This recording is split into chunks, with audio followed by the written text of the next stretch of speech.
Beaucoup de gens se demandent si un smartphone peut produire des vidéos de qualité professionnelle. Eh bien la réponse est non. Ce ne sont pas les caméras qui vous font un rendu professionnel, ce sont les professionnels qui font le rendu professionnel.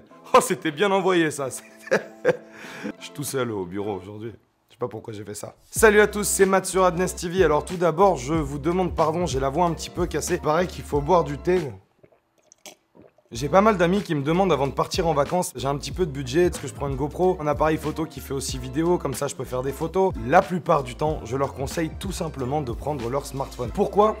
J'ai bu trop de thé, moi, faut que j'aille pisser. Le premier argument, c'est la prise en main. Tous les réglages, l'ISO, le shutter speed, l'ouverture, est-ce que vous devez prendre des filtres ND ou pas? Je parle même pas de la stabilisation. Déjà, pour certains, si je parle en langage inconnu, réfléchissez même pas, smartphone. Je suis en pleine vidéo YouTube. C'était John. En plus, si vous n'êtes pas du monde de la vidéo, je vous promets, ça va vite vous agacer. Vous allez finir en mode automatique et vous allez avoir un résultat qui sera vachement décevant et qui sera peut-être même moins bien qu'avec un smartphone. Comme je l'ai dit précédemment, faire de la vidéo, c'est un métier. Quoi qu'en pense Tantrosi. Vidéaste, tu finiras homosexuel ou drogué, voire les deux.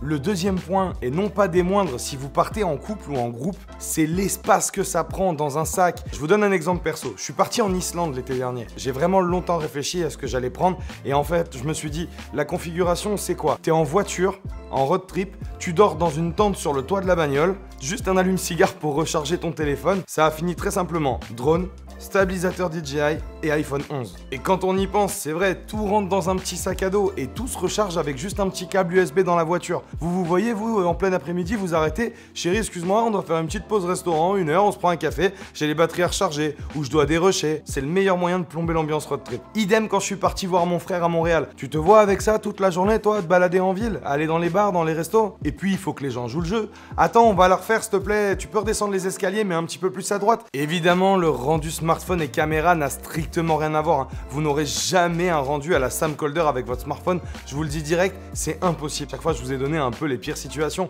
Mais je sais que même moi, en tant que vidéaste, si je partais même avec Easy ou John en vacances et que toutes les 2 secondes, ils me suivaient avec le Ronin, attends, faut que je calibre et machin. Ah, je sais que pour moi, c'est pas possible. Bon, du coup, on fait quoi, me direz-vous? Impossible d'avoir un rendu stylé avec un smartphone. Et si en plus, je suis pas vidéaste? Bah si, pas de panique. En suivant quelques conseils de cadrage, d'exposition avec la lumière, de mouvement et de montage. La première règle, c'est d'attraper votre smartphone comme ça, à l'horizontale avec les 2 mains. Et s'il vous plaît, essayez de respecter votre horizon. Alors quand je dis l'horizon, ça veut dire filmer droit, d'accord? Utilisez la grille, vous savez, la règle des tiers pour la composition de votre image. Ne filmez pas sans savoir ce que vous voulez raconter. Au niveau de la focale, essayez de rester au maximum sur le x1. Le 0,5 déforme vachement, ou alors il faut vous en servir vraiment pour filmer quelque chose de lointain, un panorama ou en ville, mais jamais avec des objets trop rapprochés parce que vous allez avoir cet effet un peu fisheye qu'on avait sur les premières GoPro. Donnez un mouvement, mais évitez les panneaux, d'accord? Optez pour des petits mouvements en push-in ou en push-out. Ça va donner un petit peu de continuité à votre montage et ça va faciliter vos transitions. Essayez d'utiliser un maximum le 60 fps, ça vous permettra de pouvoir faire des ralentis. Le point que je vais aborder, c'est peut-être un des plus importants pour avoir un rendu cinématique, si on peut dire, hein, d'accord? Essayez de jouer un maximum avec l'exposition. Ne vous contentez pas juste de filmer ce que vous voyez. Soignez votre image. Je sais que c'est hyper joli, mais essayez même pendant des couchers de soleil d'éviter les contre-jours, d'accord?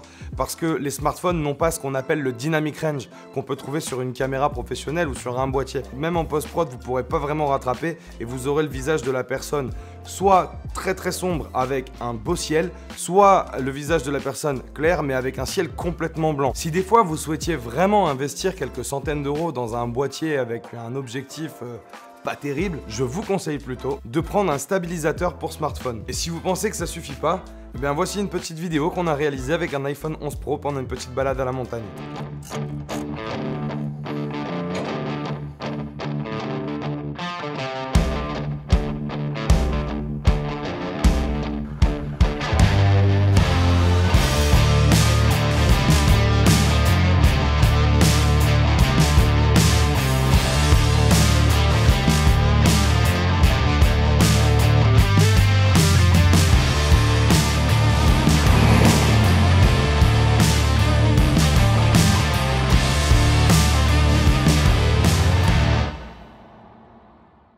Voilà, alors je me suis pas trop attardé sur des spécificités, j'ai essayé de rester assez général pour répondre à des questions que moi-même je me suis posées en tant que vidéaste. Si toi par contre tu n'es pas du monde de la vidéo et que t'as pas forcément tout compris sur la lumière, mais au montage comment je fais, n'hésite pas à nous laisser un petit commentaire, on y répondra et on peut échanger, d'accord?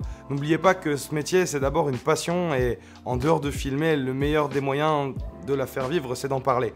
Donc on se retrouve très bientôt avec plein de contenu. Ciao ciao. Un petit pas pour le smartphone, un grand pas pour l'humanité.